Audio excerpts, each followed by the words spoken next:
Oh my goodness! Andrew Yang has qualified for the next presidential debate, the Democratic presidential debate in Los Angeles. Um, yeah, that's awesome. That's not unexpected because Andrew Yang has done the math. He has actually 2 days ago he said on Twitter that let's just say I have already bought the ticket to Los Angeles. So that's the confidence, right? So let's look at this new poll, this Quinnipiac University poll that came out with Andrew Yang at 4%, which means the first-time candidate, once considered long shot candidate, has qualified to attend the sixth Democratic presidential primary debate. And meanwhile, Joe Biden got 29%, and Bernie Sanders at 21%. Biden jumped 5%, and Bernie 4% compared to last time, and probably at the expense of Pete Buttigieg and Kamala Harris, who just dropped out. So far, Yang has comfortably made all the debate stages, right? And that's already beating half of the candidates, including sitting senators, governors, and congressmen. And he's running on this key policy, right? Flagship policy, freedom dividend, $1,000 a month for everyone.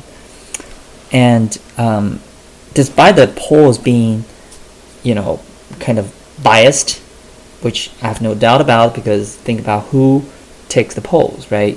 Who still has landlines. Is probably the older people, and although they said they take phone calls recently, but I still think the poll results are not accurate. I mean, just think about who is our president now, right? Up to the last night of debate, 3 years ago, last night of the presidential election, right? The polling still shows Hillary wins by landslides. But then look at who's the president. All right. Anyways, in this poll, Tulsi Gabbard is still at just 2%. So she still needs one more qualifying poll. But she already announced yesterday that she would not participate in the debate, even if she's qualified. She would rather spend more time with voters on the ground in New Hampshire and South Carolina. I'll probably talk about this later. Anyways, so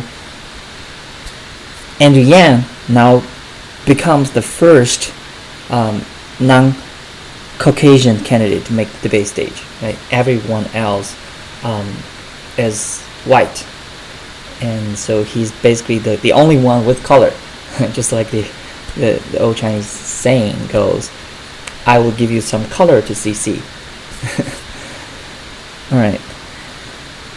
Yeah, so this is from Fox News, and let's see, Kamala Harris already dropped out. Yeah, see, Yang once the longest of long shots now has seen the campaign surge to middle tier status. Actually, he's pretty close to the top tier. I mean, he's constantly number 5 or 6 now.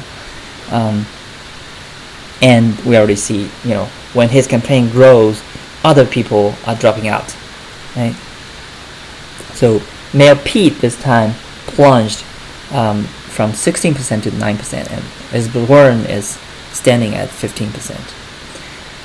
Bloomberg is now at 5%, but again, I mean, there's limits as for how much money can do. And actually, Bloomberg is the one who has the worst favorable versus unfavorable ratio among all the candidates. So even those who know him does not typically like him. Okay, and Amy Klobuchar stood at 3%. So other candidates probably won't make the debate stage. Joining me now, 2020 Democratic presidential candidate Andrew Yang. Good to have you back with us on Fox News at Night. Hey Shannon, it's good to be back. Listen, thanks for having me. We were waiting a little while to hear from you. This is a very crowded field. You continue to make this stage, but do you feel like you're getting a chance to really break through, because there are a lot of big name contenders, and it took a while till we heard from you tonight? Yeah. Well, I'm happy to say our message is reaching the American people in ways beyond the debates, where we just keep on rising in the polls. There's a ton of energy around the campaign. We raised $10 million in the last quarter in increments of only $30 each. So this is a very people-powered, grassroots-driven campaign. A debate's a great opportunity, but we're not just resting here at the debates. Okay, so a debate's a great opportunity, but we're not just resting here at the debates. Okay, so Andrew Yang is basically saying, our message is reaching the American people. It's beyond the debates, right? Look at the polling; it's all rising, debate is nice, but we don't rely on it. I'm comfortable making debate stage. I'm happy getting out the message to the American people through debates, but that's not the only thing. See, he has this superior level of confidence because he has done the math. He knows it's important to peak at the right time, right? It wouldn't help to peak at first and then plunge, just like Mel Pete. So I think that's a really, really good strategy. I mean, his campaign has been growing organically without the TV where do you take it from here? Obviously, the next debate is December. You're very busy between now and then, crisscrossing the country. Right? But in places like Iowa and New Hampshire, we're seeing Mayor Pete Buttigieg, who was just on with us, really making striking gains. What does it take for you to get that done? We're very excited about the progress we're seeing on the ground in Iowa and New Hampshire. I'm heading back to Iowa again later this week. The crowds just keep getting bigger. The energy just keeps getting higher, and you're going to see our poll numbers rise in those states in the days to come. Okay, so I want to read something from the Washington Post talking about this idea that you've gotten so much attention for, which is this idea of a freedom dividend, or whatever you would like to call it. But essentially, everybody 18 and over gets a certain payment each month from the government to give them a little bit more freedom with their professional life and whatever else is going on with them. The Washington Post talking about this, it says, the biggest challenge to the freedom dividend will remain the key factor that torpedoed the FAP, which is something under the Nixon administration, essentially a payment out there, ingrained American opposition to others getting something for nothing. The most revolutionary aspect of a universal cash grant torpedoed the FAP.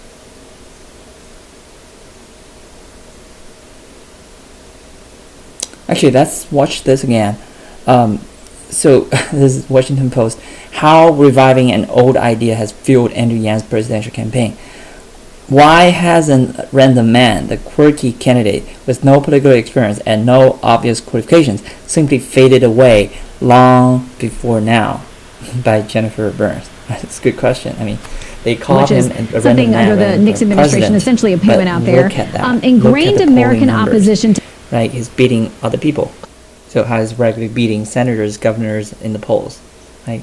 Surely this is the Trump effect, but a better way to understand Yang is through the intrinsic appeal of his signature idea, freedom dividend.